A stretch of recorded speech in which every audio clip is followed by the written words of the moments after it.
Bismillahirrahmanirrahim. Assalamu alaikum, dear students. How are you? Today we are going to discuss our second short story, The Lotus Eater by Somerset Maugham. William Somerset Maugham was born on 25th January 1874 in Paris and died on 16th December 1965. He was a famous English playwright, novelist, and short story writer. He studied philosophy at Heidelberg University. Later, he came to England and studied medical science. But this physician turned to writing and became one of the highest paid writers in the mid 1920s. He was a well traveled person. He was praised by critics for his realism, narrative skill, and powers of observation. The title of the story has a mythical background. Famous Greek poet Homer has described the adventurous return of Odysseus, the great Greek warrior, from the war of Troy. His ship was blown astray by the north wind and he reached the island of the Lotus Eaters. As soon as some of his companions ate the lotus flower, they lost the desire to return home and wished to spend their whole life on that island indolently. Odysseus had to put them back forcefully on the ship and bring home. Now, figuratively, Lotus Eater is a person who spends his time indulging in pleasure and luxury rather than dealing with practical concerns of life. As far as the characters in the story are concerned, they are the narrator, his friend, an anonymous person with whom he stays during his visit to the Capri Island, Thomas Wilson, the protagonist of the story or the main character, and Asunta, the landlady cum maid of Wilson, a kind hearted lady who later takes care of him. The incidents of the story take place at Capri Island in Italy. This island is world famous for its beautiful natural scenery. After this, we come to the summary. Here are some key points that will help you understand the story. The story starts with a reflection from the narrator that majority of people accept their situation in life without any complaint. But there are only a few people who boldly take decision to change the course of their life. Our protagonist, Thomas Wilson, was one such person. Hence, the narrator was curious to meet him and wanted to listen about the decision from Wilson himself. The first meeting took place at Piazza on the island of Capri, where people had gathered to watch sunset in the Bay of Naples. The narrator's friend introduced him to Wilson. From his appearance, he seemed to be an ordinary person, incapable of any exceptional decision. The narrator conjectured that Wilson appeared to be a manager of some insurance company. They spent some time together and the narrator rejected all stories about him as gossip. Their next meeting took place on a side of the beach called Baths of Tiberius. Wilson very aptly commented on the Roman history, and the narrator found him a well versed person as he spent in his whole time in watching the beauties of nature, and when he was at his cottage he read and played piano. This was the year of 1913, and the narrator comments: the world was an easy, comfortable place, and no one could have imagined that anything seriously might happen to disturb the serenity of existence. They had further meetings and came to know each other well, and a trip to Monte Solaro was planned one evening.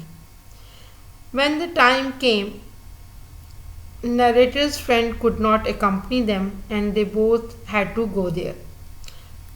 Wilson described his first impression of the island in these words: I fell in love with the place at first sight. He told the narrator about his decision of giving up his life in London, where he was serving as a bank manager. Having no immediate family, as his wife and later his only daughter had died, also made the decision easy for him. Like any sane, wise person, he thought about money, sold his house and saving certificates to gather the money, required money. This took him a whole year, and he became 35.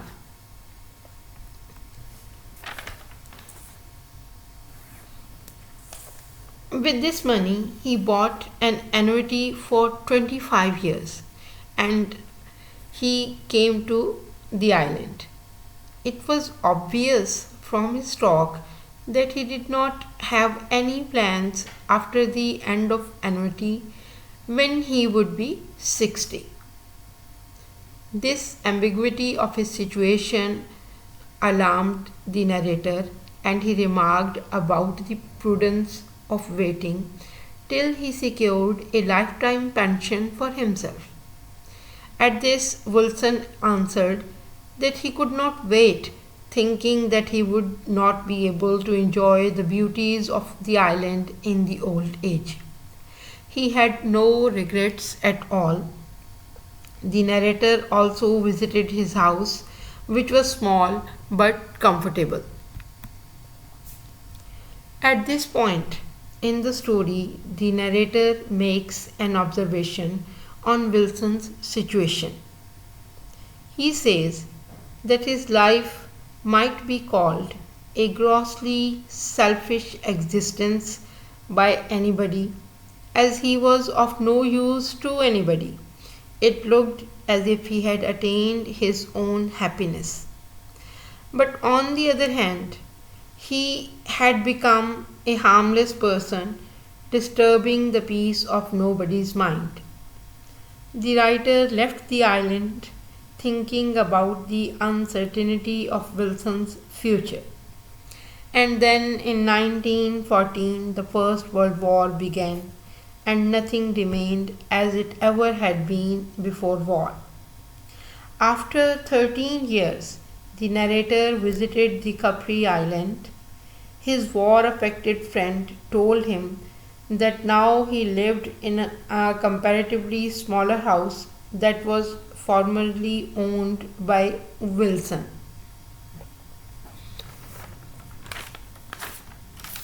His friend told him that Wilson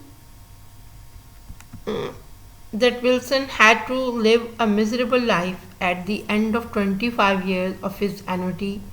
His former landlady, Asunta, took pity on him and let him live in their small woodshed, while her husband treated him harshly and made him do little mean works. He also had a failed attempt on suicide, after which he had gone a little bit mad and avoided human company. The narrator went back to England and later received the news that after enduring that horrible life for 6 years, Wilson died one full moonlit night watching the beauty of the island. In this story, The writer has psychoanalyzed the protagonist, Thomas Wilson. The narrator has recorded the past history of Wilson like a psychologist. At no point in the story we doubt the hero to be an insane person, as he has immaculately chalked out his plan, paying full attention to the money matters. A similarity with the great tragic heroes in Wilson's situation is that, like them, he is suffering from a tragic flaw that causes his misery in life. In this case, this flaw is his miscalculation when he baselessly assumed that he would die at the age of 60 or even before that. And secondly, he failed to end his life with his hands as he had earlier presumed himself to be capable of. Absence of any family also contributes to this tragedy. His personal life was full of agony and anguish that made him take refuge in the beauties of nature. Hence, he became an escapist. After reading the story, the analogy or the similarity between the mythical lotus eaters and Thomas Wilson becomes crystal clear, and we appreciate the title in a better light. As lotus eaters were intoxicated by eating lotus flower, Thomas Wilson got intoxicated by the breathtaking beauty of Capri Island. And just like them, he also shunned the life of work and responsibility and preferred an existence of pure leisure and luxury. Alas, there was no Odysseus to help him out in this situation and bring him to reason. If we talk about themes of the story, we may say that one apparent theme is man's pursuit of happiness. He prefers leisure over labor, believing that people labor to get leisure in the end. And we have a support from the text where Thomas comments and tells the narrator, "Liar," he said, "if people only knew, it is the most priceless thing a man can have, and they are such fools they don't even know it is something to aim at. Work? They work for work's sake. They haven't got the brain to realize that the only object of work is to obtain leisure." The second theme seems to be the fact that man has limited control over his destiny, and in the end, it is fate that shapes our course of life. Dear students, I think this discussion will help you in your preparation for exam.